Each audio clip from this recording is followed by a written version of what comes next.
출애굽기 3장 12절입니다.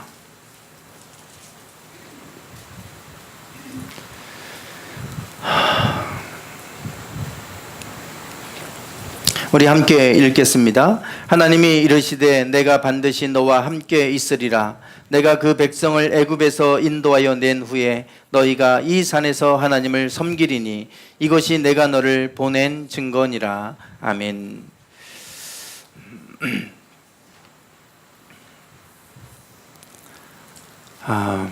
내일이 광복절입니다. 광복절은 우리나라가 일제 식민 통치 아래에서 36년 동안 고통 속에 있다가 해방된 날이죠. 매우 의미 있는 날입니다. 그동안 일제의 통치 아래에 있으면서 얼마나 많은 분들이 우리 독립을 위해서 그 독립운동을 했고 또 희생을 했고 헌신을 했습니까? 많은 사람들이 그 고통 중에 살면서 또 자기의 생명을 바쳐가면서 이 독립을 그렇게 기다렸지만 보지 못하고 돌아가신 분들도 많이 있습니다. 우리가 일본으로부터 해방되게 된 것 매우 갑작스럽게 일어난 일이죠. 우리가 열심히 독립운동도 했지만 그걸로 우리가 해방된 것은 아닙니다. 일본 천황이 저 앞에 있는 요즘 뭐 영화에도 나오대요. 메가더 장군 앞에서 항복 문에 서명하는 사진입니다. 매우 의미 있는 사진이죠. 그 일본 천황의 무조건 항복함으로 인해서 우리나라뿐만 아니라 중국이나 그 동남아 쪽에 일본 제국주의를 청산하고 많은 나라들이 거기서부터 해방된 매우 뜻깊은 그러한 날이기도 합니다. 일본 천황 그렇게 당당했고 미국과 맞서서 싸울 정도로 진주만 공격 유명한 전쟁이었죠. 그 미국에 타격을 입힐 정도의 그러한 강력한 군사력을 가지고 있었던 일본이 갑작스럽게 미국에 항복하고 무조건 항복함으로 인해서 그러면서 이제 우리가 해방되게 됐습니다. 왜 일본 천황이 저렇게 갑작스럽게 그 막강한 군대를 갖고 있었지만 무조건 항복을 했는지 잘 아실 겁니다.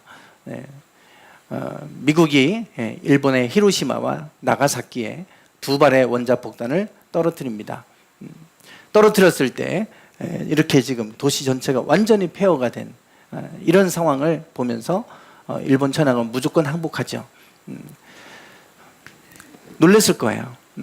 이런 무기가 있는 줄도 생각도 못했고 폭탄 하나 떨어뜨렸는데 이렇게 도시 전체가 이렇게 쑥대밭이 될 정도고 얼마나 많은 사상자를 냈습니까? 이렇게 어마어마한 파괴력을 가지고 있었던 이 핵폭탄 보이는 대로 요만밖에 하지 않습니다. 이거 하나 터뜨리고 나서 히로시마와 나가사키가 완전히 초토화됩니다. 그리고 나서 일본 천황이 무조건 항복하죠. 뭐 더 이상 버틸 재간이 어디 있습니까? 나라 전체가 망하게 생겼는데 이랬다가는 무조건 항복하고 결국 2차 세계대전이 이제 끝나게 됩니다. 그리고 이제 우리가 광복절 해방의 기쁨을 누리게 됐고 바로 그날이 내일입니다. 이 광복절은 그래서 우리에게 일본의 통치로부터 벗어났던 해방의 기쁨을 누린 날이기도 하지만 일제로부터 통치를 받았던 그러한 암흑의 시간을 우리가 기억해야 될 날이기도 하죠. 내일이 바로 그날입니다. 제가 이 광복절에 대해서 말씀을 드리는 이유는 이 광복절이 이스라엘하고도 오늘 말씀하고도 관련이 있기 때문입니다. 다 나라마다 이렇게 매우 의미 있는 날들이 있습니다. 미국도 마찬가지예요. 독립기념일이 있죠. 우리나라도 마찬가지고 다 나라마다 매우 의미 있는 날들이 있는데 이스라엘도 마찬가지입니다. 이스라엘도 6월절이라고 하는 절기가 있지 않습니까? 이스라엘 사람들에게 가장 중요한 절기입니다. 6월절. 6월절은 이집트로부터 출애굽한 것을 기념하기 위해서 정해진 날입니다. 하나님이 이 날을 기억하고 대대로 자손 대대로 이 날을 절기를 지켜라 한 날이 바로 6월절입니다. 그래서 우리의 광복절과 똑같이 그들에게 그 노예로부터 해방된, 그래서 출애굽한 날이 바로 이 6월절이죠. 6월절은 1월 14일입니다.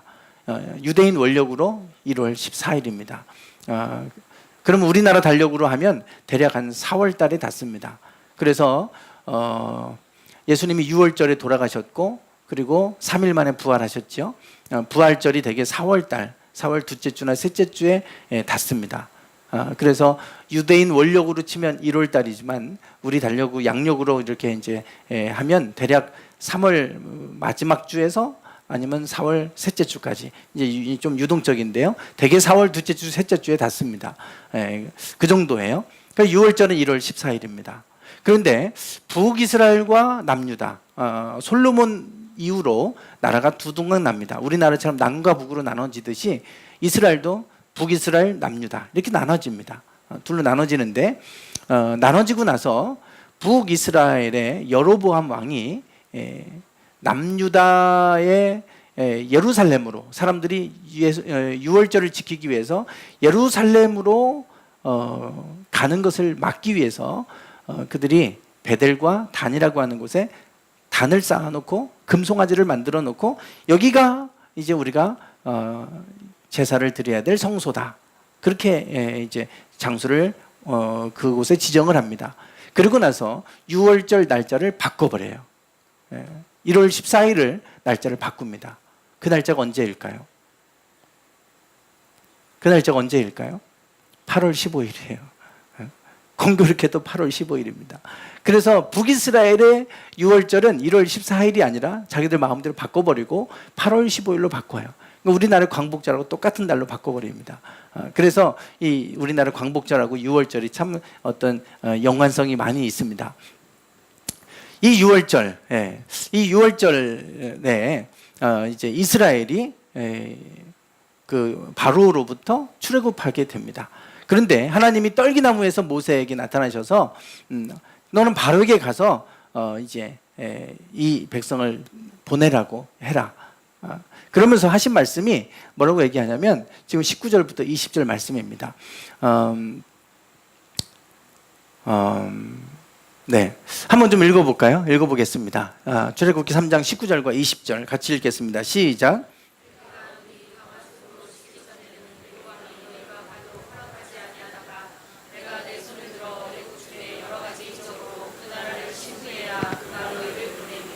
아멘. 네. 일본 천황은 원자폭탄 한 방에 무조건 항복했어요. 그리고 그들이 지배했던 나라들이 다 해방됐어요. 그런데 바로는 좀 어떻습니까? 10가지 재앙, 하나님이 여러 가지 강한 손으로 내가 치기 전에는 여러 가지 이적으로 그 나라를 친 후에야 그가 너희를 보낼 것이다 그래요. 10가지 재앙이 임하게 됩니다. 10가지 재앙이 임할 때까지 바로는 그들을 보내주지 않아요.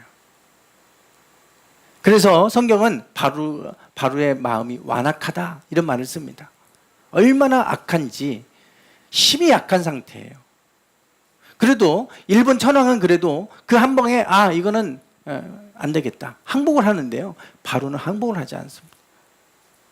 원자폭탄급과 같은 것을 10번이나 재앙을 만나고 나서야 항복해요. 그리고 빨리 나가라 이렇게 지금 되는 거예요. 그래서 왜 도대체 이 바로는 10가지 재앙 이후에야 그가 항복을 하느냐 이겁니다. 이것이 이제 우리가 출애굽기를 이해하는 매우 중요한 키, 핵심 포인트이기도 합니다. 10가지 재앙 가운데 첫 번째 재앙이 뭔지 아시죠? 나일강이 핏물로 변하는 겁니다. 이스라엘 지도 지난주에도 제가 보여드렸습니다. 나일강이고 여기가 고센 땅인데 이 나일강 주변으로 지금 이게 다 도시들입니다. 이렇게 이렇게 뭐가 찍혀 있죠, 점들이. 이 나일강을 주변으로 살고 있고 다 사막이에요. 살 수가 없어요. 나일강은 그들에게 있어서 생명과 같은 생명의 젖줄입니다. 그런데 이 나일강이 핏물로 변하는 사건이에요. 이 나일강이 지금 핏물로 변해버리는 거예요. 첫 번째 재앙이. 10가지 재앙 중에 첫 번째 재앙이면 아주 강력한 재앙입니다. 그런데 이게 원자폭탄 한 발 떨어뜨리면 히로시마와 나가사키는 폐허가 될지 모르지만 일본 다른 지역은 그래도 안전하잖아요. 여기는 나일강 전체가 피로 물들어 버리면 나라 전체가 그 온 국민이 살 수가 없어요. 원자폭탄보다도 더 강력한 재앙입니다. 하나님께서 이렇게 강한 손으로 내가 치겠다고 말씀하세요. 그런데도 불구하고 이런 재앙이 10가지가 일어나는데도 불구하고 바로는 항복하지 않아요. 얼마나 완악한지. 여러분들이 만약에 바로라고 한다면 이 상황이 오면 여러분 어느 날 시냇가에 갔더니 이 하천에 갔더니 갑천변이 갑자기 핏물로 빨갛게 변했다고 해보세요. 소름이 쫙 돋을 겁니다. 야, 세상 종말이다. 세상 종말이다. 분명히 우리가 그런 생각하고 두려운 마음이 밀려올 거예요. 이집트의 바로 왕 때 이 나일강은 그들의 문명을 일으킨 강이고 이것이 없으면 살 수 없는 땅입니다. 사막과 같은 땅이기 때문에 이런 나라에 이 강이 피로 변했는데 원자폭탄하고 비교할 바가 아니잖아요. 그럼에도 불구하고 바로의 마음은 돌아서지 않습니다. 왜? 하나님이 여러 가지 이적으로 그들을 쳐야 그들이 너희를 보낸다고 말씀하실까? 도대체 왜 바로는 보내주지 않는 것입니까? 도대체 그가 뭘 믿고 이렇게 그가 끝까지 완강하게 버티는 것입니까? 이 안에 뭐가 담겨 있습니까? 오늘 본문 말씀이 이것을 말해주고 있습니다. 오늘 읽은 본문 말씀입니다. 하나님이 떨기나무에서 모세를 보낸 목적입니다. 왜 이스라엘 백성을 출애굽시켜야 되는지에 대해서 하나님이 모세에게 말씀하시는 거예요. 출애굽의 목적이기도 하고 우리의 구원의 목적이기도 합니다. 우리 신앙생활의 가장 중요한 부분이에요. 이것을 말씀하시는 거예요. 이것 때문에 하나님이 이스라엘 백성을 끌어내라라고 말씀을 하세요.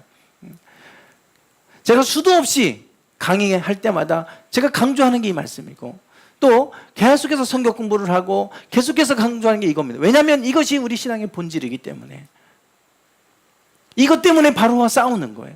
영적 전쟁의 시작은 여기서부터 시작됩니다. 다시 한번 읽어보겠습니다. 시작.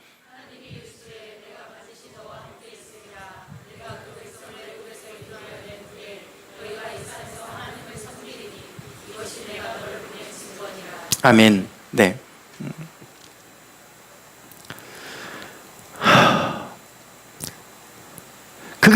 내가 그 백성을 애굽에서 인도하여 낸 후에 이 산은 떨기나무가 있는 산입니다.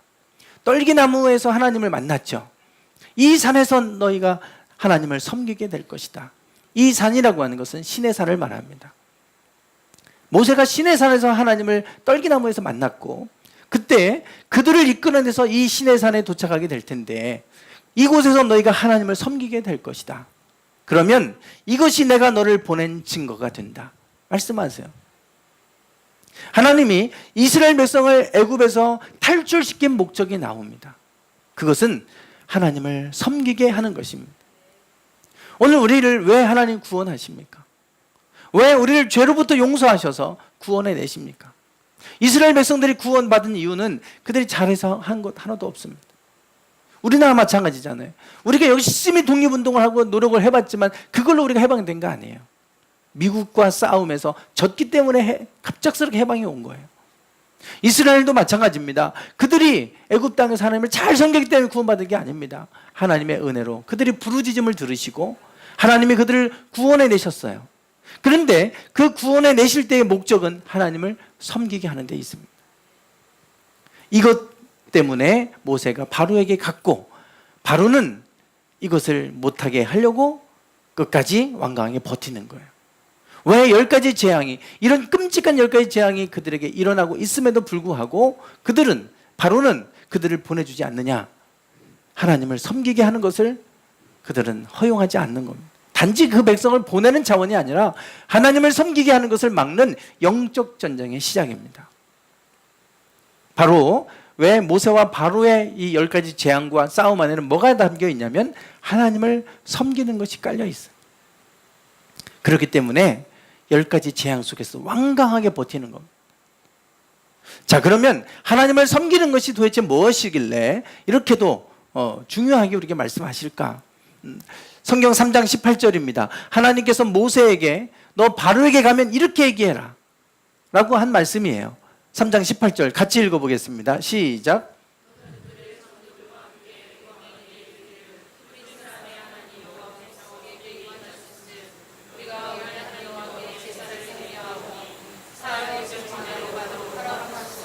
네, 히브리 사람의 하나님 여호와께서 우리에게 임하셨다.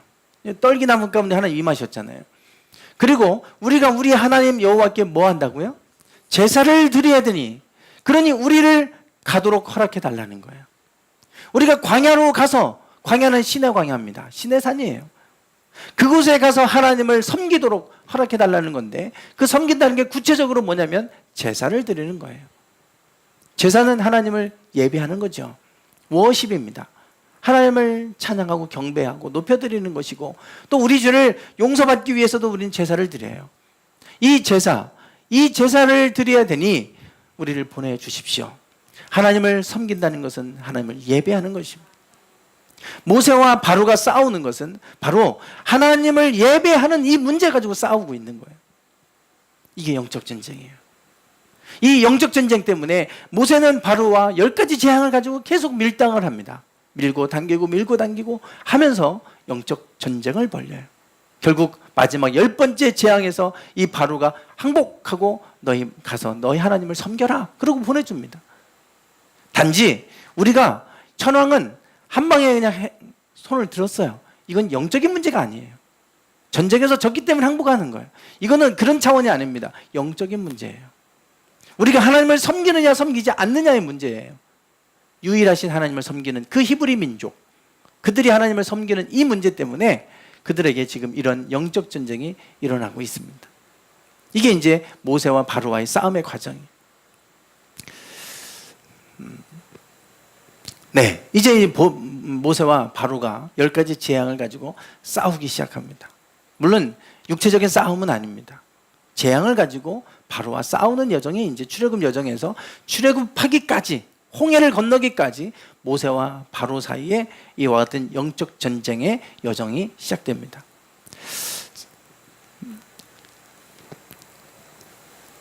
네 번째 재앙까지 임했어요.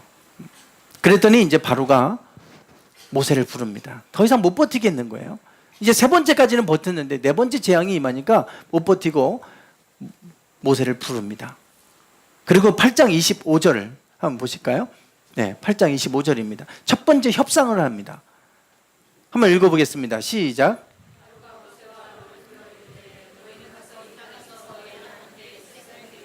네, 어디서 희생을 드리라고요? 네, 물론 희생을 드리라는 얘기는 제사를 드리라는 얘기입니다. 이 땅에서 하나님께 제사를 드려라 이거예요. 이제는 모세와 협상을 하는데, 좋다, 너희 말대로 내가 들어줄 텐데 그럼 광야로 가지 말고 그 하나님이 임했던 그 신의 산에 가지 말고 그럼 이 땅에서 하나님을 섬겨라, 이 땅에서 제사를 드려라, 그거예요. 모세가 여기에 대해서 얘기합니다. 26절에 나오죠. 뭐라고 얘기하냐면, 모세가 가로되 그리함은 불가합니다. 우리가 우리 하나님 여호와께 희생을 드리는 것은 애굽 사람의 미워하는 바이온즉, 우리가 만일 애굽 사람의 목전에서 희생을 드리면 그들이 그것을 미워하여 우리를 돌로 치지 아니하리이까. 이 땅에서 드리란 얘기인데, 모세는 그러면 안 됩니다. 이 땅에서 제사를 드리면 우리는 죽습니다. 이 땅에 그들이 돌로 쳐서 우리는 맞아 죽습니다. 안 됩니다. 그래서 그러면 말어. 그래서 협상 결렬이에요. 이게 첫 번째 협상입니다. 모세와 바로 사이에. 첫 번째 협상은 뭐예요? 어떻게 하라는 겁니까? 이 땅에서 드려라 이거예요. 제사를 드리되 이 땅에서 드리라는, 이 땅에서. 하나님이 지시하는 곳, 하나님이 정해놓으신 곳에 가서 하지 말고 이 땅에서 하라는 거예요. 여러분, 우리가 예배를 드릴 때 자꾸만 우리가 시험에 빠지는 이유가 여기에 있어요. 우리는 물론 어느 곳에 가서 예배를 드려도 상관은 없습니다. 그런데 뭐 꼭 교회 가서 기도해야 돼? 집에서 해도 되지. 뭐 꼭 교회 가서 예배해야 돼? 딴 데 가서 해도 되지. 주일날 어디 놀러 가서 놀러 가서 거기 근처에 교회 가서 예배 드리면 되지. 물론 맞아요. 그거 갖고 딴 교회 가서 예배 드린다고 그 예배가 안 받아들여지고 그런 건 아니잖아요. 그런데 그렇게 되기 시작하면 요겁니다. 이 땅에서 드려라. 그러면 그들이 돌로 맞아 죽지 않겠습니까? 우리 예배는 고상하고 우리 맞아 죽습니다. 첫 번째는 우리가 그런 마음을 갖기 시작하면 한 번, 두 번, 세 번, 네 번 처음에는 가서 놀러 가서 그곳에서 교회를 찾아 예배를 드릴 수 있어요. 근데 두 번, 세 번 가보십시오. 그러면 예배고 뭐고 없어져요. 그러면 이제 그러다 보면 예배에 빠지는 건 일도 아니에요. 그러면서 우리 신앙은 떨어지게 되는 겁니다. 첫 번째 과정이에요. 사단은 우리에게 교모하게 예배를 드리는 것을 하게 하는 것 같은데 이 땅에서 드려라. 뭐 꼭 교회까지 가야 돼. 뭐 꼭 교회까지 가서 새벽에 가서 기도해. 그냥 일어나서 기도하면 되지. 처음엔 될 것 같죠. 두 번, 세 번 안 됩니다. 첫 번째는 이 땅에서 드리라는 거예요. 이게 바로가 하는 얘기고 이게 사실은 사탄이 우리에게 하는 거예요. 하나님을 섬기는 것을, 하나님을 예배하는 것을 사탄은 교묘하게 인정하는 것 같은데 야, 뭘 교회까지 가? 그냥 여기서 드리면 되지. 이렇게 한다는 거예요. 이게 첫 번째. 이게 10가지 재앙 속에서 모세와 바로 사이에 일어나고 있는 영적 전쟁의 모습입니다. 오늘 이것이 우리 예배 가운데 어떤 모습이 일어나는지 한번 보십시오. 두 번째 협상입니다. 출애굽기 8장 28절인데 안 됩니다 그랬더니 뭐라고 이제 제안을 하냐면 8장 28절입니다. 같이 읽어보겠습니다. 시작.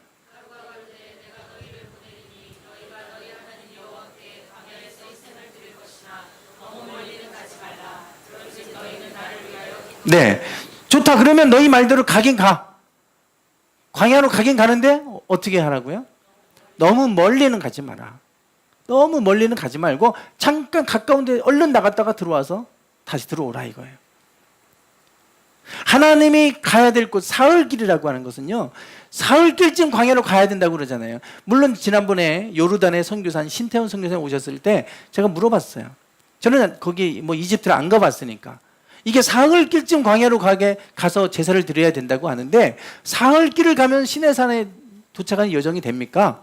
물었어요. 그랬더니 그 요르단에 있는 그 지도에 그 암만에서부터 어디까지 한 3일길 된대요. 근데 그거를 지도를 이렇게 비교해 보더니 거의 비슷한 거리라 그래요. 그러면서 사흘길이면 갈 수 있겠네요. 그러더라고요. 그냥 쭉 계속해서 가면 사흘이면 갈 수 있는 거예요. 근데 갔다가 멈추고 쉬었다가 또 가고 계속 이렇게 하면서 가는 여정이지. 그래서 2달 만에 간 거죠. 그냥 쭉 가면 3일이면 간다 이거예요. 거리상으로는.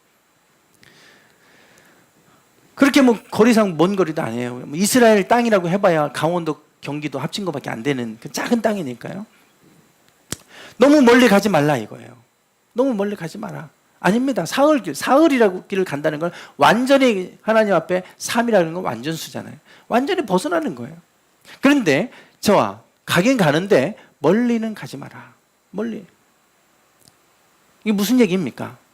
하나님을 믿으려고 할 때 여러분 믿지 않는 사람들, 믿지 않는 남편들이 주로 하는 얘기가 이거죠. 야, 너무 깊숙이 들어가지 마. 너무 빠지지 마. 그러죠? 신앙생활에서 안 빠지고 무슨 신앙생활을 합니까? 신앙생활 해보면 아시잖아요. 적당히 신앙생활 한다는 게 있을 수 있습니까? 적당히 신앙생활 해보세요. 그 신앙생활 오래 못 갑니다. 특별히 지금은 적당히 신앙생활 할 수 있어요. 지금은. 그냥 주일날 그냥 이렇게 큰 교회 가서 묻혀서 어디 숨어서 예배 드리다가 그냥 나올 수 있어요. 그렇지만 이제 그렇게 할 수 있는 때가 아니에요. 초대교회 때도 그랬고 우리가 이렇게 자유롭고 편안하게 신앙생활 한 적이 과연 얼마나 되겠어요? 그러니까 우리는 어떻게 보면 축복받은 세대이기도 하지만 그렇지만 그럼에도 불구하고 우리는 신앙의 야성을 잃어버린 세대이기도 합니다. 우리 부모님 세대만 해도 얼마나 힘들게 일하면서 그러면서 믿음을 지켜가면서 핍박받아가면서 제사 문제 때문에 핍박받고 여러 가지 많은 문제 핍박받으면서 신앙생활을 했습니까? 우리는 지금 너무 편안하다 보니까 너무 깊이 안 들어가려고 하는 거예요. 너무 깊이 안 들어가고 그냥 예배만 딱 드리고 나오는 걸로 끝나요. 그렇게 해서 신앙생활 될 것 같잖아요. 절대 되지 않습니다. 하나님을 믿는데 적당히 믿는 거 없잖아요. 이게 사탄이 하는 거예요. 좋아, 너 교회 다녀. 하나님 믿어. 그렇지만 너무 깊이는 빠지지 마. 깊이 안 빠지고 적당히 신앙생활 하려고 하다 보면 반드시 그 조금만 핍박이 오거나 조금만 어려우면 다 무너집니다. 이게 결국은 사탄이 하는 얘기예요. 그러니까 두 번째 협상은 이거였어요. 적당히 믿으라는 거예요. 적당히 믿으라. 꼭 그렇게 믿어야 돼? 너만? 남들은 다 그렇게 안 믿어 잘 믿던데 뭐 너만 그렇게 뭐 유별나게 믿어야 돼? 사탄이 하는 얘기예요. 자, 두 번째는 뭐예요? 네, 너무 멀리 가지 말라. 이게 바로가 두 번째 모세에게 한 얘기입니다. 모세는 거의 협상하지 않았어요. 네, 좋습니다. 금방 얼른 여기 앞에만 갔다가 하면 올게요. 이게 아니에요. 그들이 도래에 맞지 않을 정도로 잠깐 광야에 가서 내가 제사만 드리고 올게요가 아니라 안 됩니다. 우리는 하나님이 말씀하신 그 산에 가서 이 산에서 하나님을 예배할 때, 하나님을 섬길 때 이것이 내가 너를 보낸 증거니라 분명히 말씀하신 것처럼 우리는 거기를 가야 됩니다. 안 돼. 그래서 협상 결렬된 거예요. 이게 두 번째 협상입니다. 자, 세 번째입니다. 이건 일곱 번째 재앙까지 갔어요. 이제 일곱 번째 재앙 앞에 바로가 또 모세를 불렀어요. 도저히 안 되겠다. 못 버티겠어요. 세 번째 불렀어요. 출애굽기 10장 11절입니다. 네, 여기 있습니다. 읽어보겠습니다. 시작.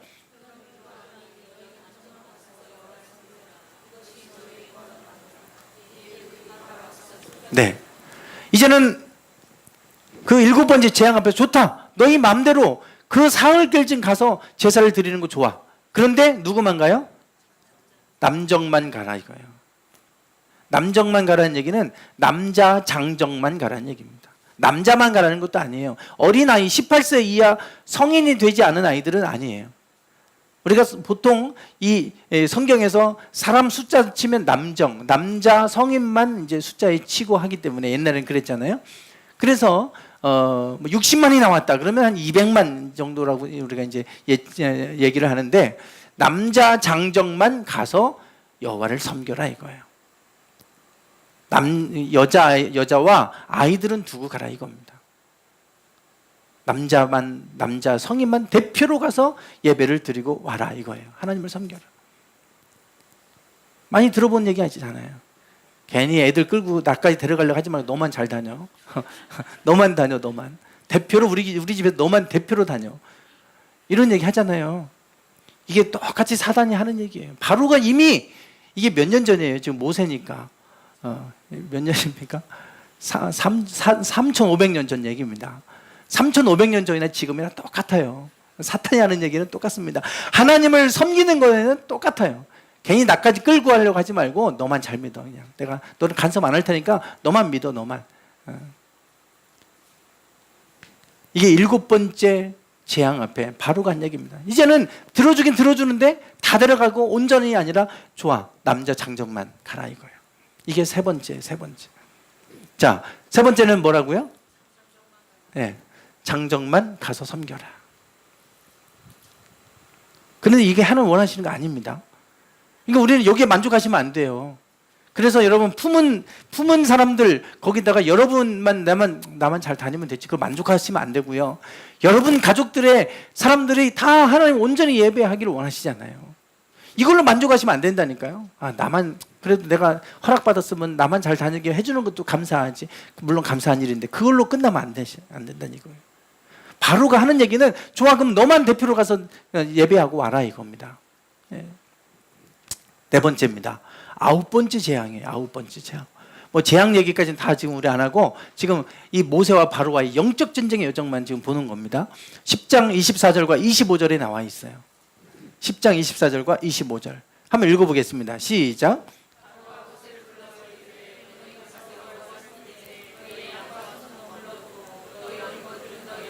네.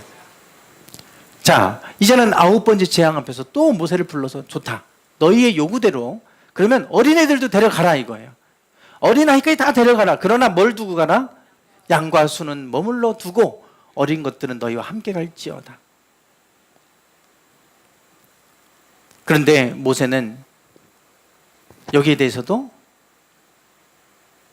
거절합니다. 여기까지만 해줬어도 좋습니다.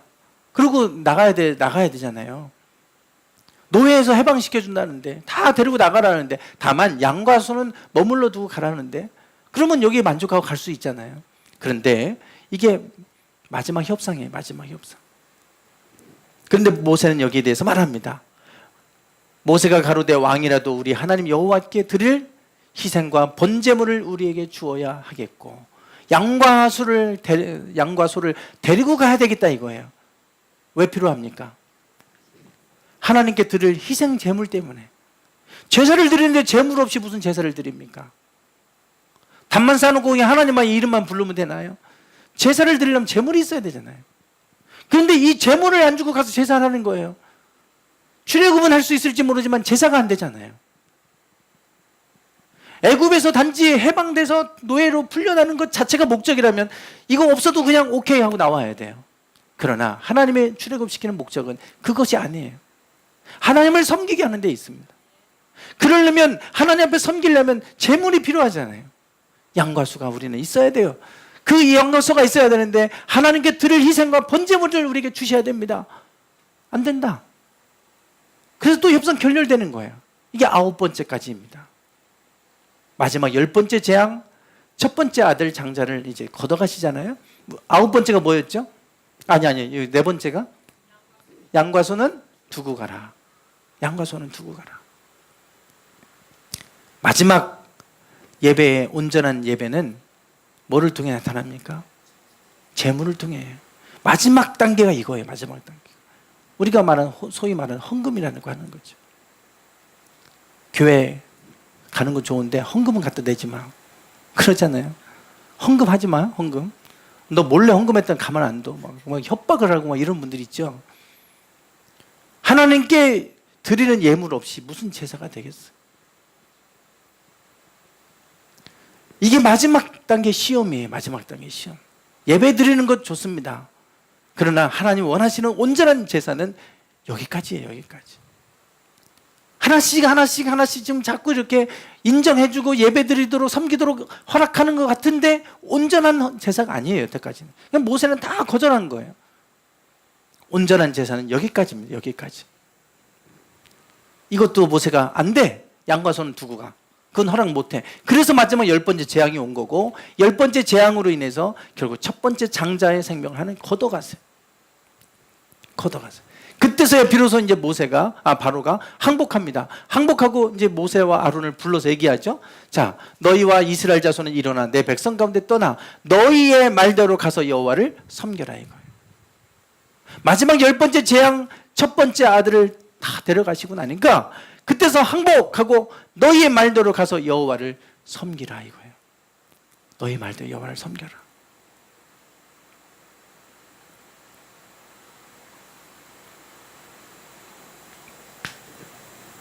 그리고 너희 양과 너희 소도 몰아가고 그러잖아요.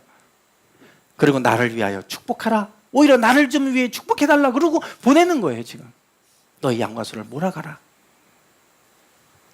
나중에 나올 때 은과 금, 폐물까지도 다 줘가면서 내보냅니다. 그래서 은, 금, 폐물까지 다 가지고 나와요. 노예들이. 근데 이거에 어디에 쓰여집니까? 성막 질 때 써요. 하나님 앞에 제사 드리는 성막에 금하고 폐물들이 쓰여져요. 그래서 지금 성막을 짓는데 이게 필요하니 갖고 와라 그랬더니 막 다 너무 많이 갖고 와서 제발 그만 갖고 오라고 할 때까지 막 갖고 와서 차고 넘칠 정도로 그게 다 이집트에서부터 그들이 공짜로 받아온 거예요. 하나님을 섬기라고 주신 겁니다. 하나님 주신.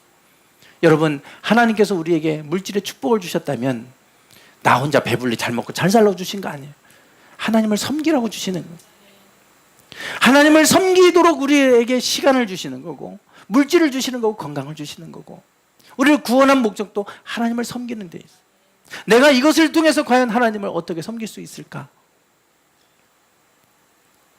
이것이 우리 신앙의 목적이에요. 하나님을 섬기는 이 문제 때문에 모세와 바로는 10가지 재앙 가지고 싸워요. 하나님이 싸우신 거예요. 온전한 예배를 섬기려고 하면 누가 싸워주십니까? 하나님이 싸워주세요. 내가 인간의 힘으로 싸우지 않아요. 모세가 바로와 인간의 힘으로 싸우지 않았잖아요. 거절당하면 나와요. 그리고 하나님 도와주세요. 하나님 일해주세요. 하나님이 바로와 싸워주셨어요. 보이지 않게 싸워주신 거예요. 여러분, 여러분의 힘으로 이 남편과 싸우고 믿지 않는 사람과 싸워서 될 문제가 아니잖아요. 우리는 하나님 앞에 엎드릴 뿐입니다. 엎드려 기도하고 하나님 내가 온전히 섬기고 싶어요. 하나님을 온전히 예배하고 싶어요. 하나님 앞에 엎드리고 끝까지 그 붙들고 있으면 하나님이 싸워주세요. 그래서 바로의 마음을 바꿔서 바로가 마지막 10번째로 하는 얘기는 뭐예요? 너희 말대로 여호와를 섬겨라. 너희 말대로예요. 너희 말대로. 모세의 말이 그냥 우리를 나가게만 해주세요. 그러면 그거대로만 하고 끝나는 거예요. 우리의 목표 수준이 거기까지면 그걸로 끝나버려요. 그러나 오늘 우리의 영적인 목표가 거기로 멈추지 않기를 원합니다. 영적인 목표가 나는 거기가 아니라 하나님을 온전히 예배하는 사람이 되고 싶습니다. 그런 온전한 목표를 가지고 끝까지 품고 있으면 하나님이 그것을 이룰 수 있도록 하나님 싸워주실 줄 믿습니다. 오늘 우리가 주부에 품은 사람들 마찬가지예요. 우리가 할 수 있는 건 없어요. 품고 하나님 앞에 기도하고 하나님이 일해 주시도록 우리는 기도할 뿐이잖아요. 그것이 바로처럼 완악해서 예배의 문제만큼은 이렇게 10가지 재앙, 어마어마한 이 재앙이 와도 10가지까지 가야 바로가 결국은 풀어주지 않습니까? 이게 영적인 문제예요. 예배와 관련된 문제는 그렇게 쉽게 해결되지 않습니다.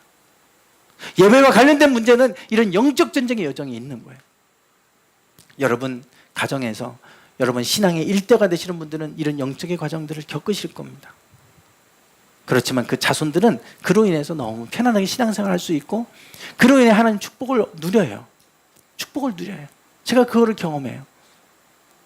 사실 저희 아버지와 어머니가 일대예요. 일대. 할아버지, 할머니가 신앙생활을 하셨지만 아버지 때문에 신앙생활을 시작하셨고 이래요. 아버지, 어머니가 일대예요. 아버지 3대 독자시고 그러면서 힘들게 자수성가해서 그래도 공무원, 대학도 나오고 그 당시에 그리고 공무원도 하고 했지만 신학을 뒤늦게 하면서 정말 가난하고 어렵게 살았어요. 저는 지금도 기억나요. 비가 오면 반지하에서 살아가지고 그 당시에 사택이 반지하에 있었어요. 비가 오면 뭐 빗물을 퍼내는 게 늘 일이었어요. 그리고 지금의 저기 진자매 반석교회라고 갈 때마다 그 교회를 보면 늘 저는 그때도 이름이 반석교회였고 지금도 반석교회. 그때는 뭐 진잠 쪽이 지금이야 뭐 이렇게 많이 개발되어 있지만 옛날에는 완전히 변방 아닙니까? 고구마 농사 짓고 그러면 교인들과 함께 고구마 농사 져서 그거 팔아서 교회 헌금을 쓰이고 그렇게 했어요. 그래서 제가 어릴 때 늘 신부름 갔다 왔던 게 단팥빵 사와라. 그게 점심이에요. 50원이었어요. 단팥빵 50원. 단팥빵 사와라. 그러면 가서 사오면 같이 뭐 일을 도 안 해보신 분들이 그 고구마 농사 져가면서 그래가지고 그거 가지고 팔아가지고 기금 마련하고 교회 운영하시고 그렇게 사셨어요. 공무원 하면 편하게 사실 분들이. 그런 여정 속에서 우리 자녀들이 다 그래도 하나님의 자녀들이 하나님의 일을 하는 종들이 되고 그렇게 하면서 여기까지 와요. 일대 때는 힘든 여정이 있어요. 그렇지만 그 후손들로 가면 하나님 축복하세요. 중요한 것은 그 속에 뭐가 있습니까? 하나님을 예배하는 과정이에요. 이것 때문에 싸우는 거예요. 이것 때문에. 지금도 여러분 예배 때문에 영적 전쟁을 하시는 분들이 있을 겁니다. 사탄은 쉽게 우리를 허락해 주지 않아요. 그렇지만 싸워 이기시기를 바랍니다. 싸워서 승리하시기를 바랍니다. 끝까지 믿음을 지키시고 하나님을 섬기면 반드시 하나님은 우리를 축복하신 하나님이신 줄 믿습니다. 그 여정까지 하나님을 온전히 섬기는 사람으로 세워지기까지는 여러 가지 많은 어려운 시험들이 있을 겁니다. 그렇지만 우리가 하나님 앞에 엎드려 기도하면 하나님이 그 마음 품고 있으면 하나님은 싸워주실 것이고 반드시 승리케 하실 줄 믿습니다. 기도하겠습니다.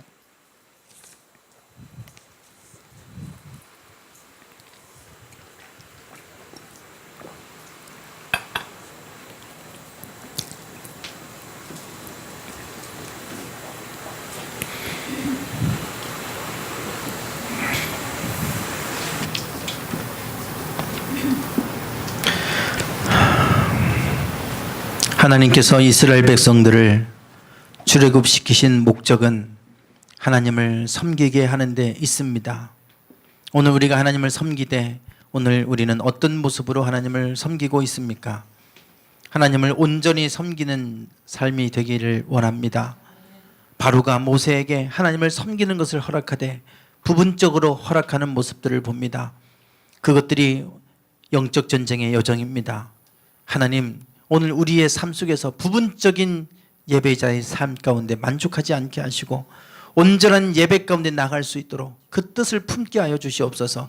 그 마음 가지고 나가면 하나님 반드시 이루게 하실 줄 믿습니다. 오늘 우리는 어떤 꿈을 가지고 있습니까? 예배에 대한 어떤 꿈을 가지고 어떤 목표를 가지고 우리는 살아가고 있습니까? 현실에 안주하지 않게 하여 주시고 하나님께서 더 원하시는 그 온전히 기뻐하시는 더 은혜 가운데 드려지는 예배를 사모하게 하시고 그래서 하나님 기뻐하시는 온전한 예배자로 설 수 있도록 이끌어 주시옵소서. 예수님의 이름으로 기도드리옵나이다. 아멘. 찬송하시겠습니다.